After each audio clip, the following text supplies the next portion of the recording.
Hello বন্ধুরা, সবাই কেমন আছেন? আশা করি সবাই ভালো আছেন। আজকে আমি বানাতে যাচ্ছি জাম মাখা। আমি জামটা কেটে নিয়েছি, পরিমাণ মতো জাম কেটে নিয়েছি, চিনি নিয়েছি পরিমাণ মতো, মরিচের গুঁড়ো, শুকনো লঙ্কার গুঁড়ো, ধনে পাতা,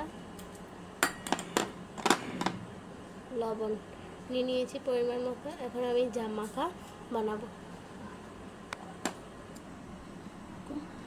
আমি প্রথমে দিয়ে দিচ্ছি লবণ।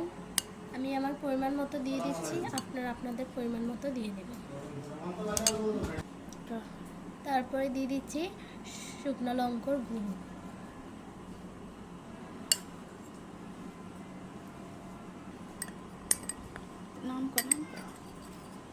শুকনো মরিচের গুঁড়া,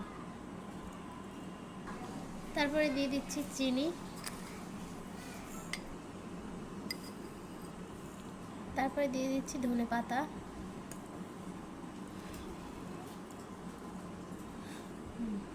এখন আমি তাকে ভালোভাবে মিক্সচার করে নিব। হয়ে গেছে জাম মাখা বানানো।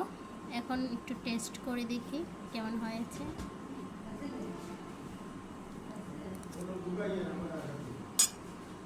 অনেক ভালো।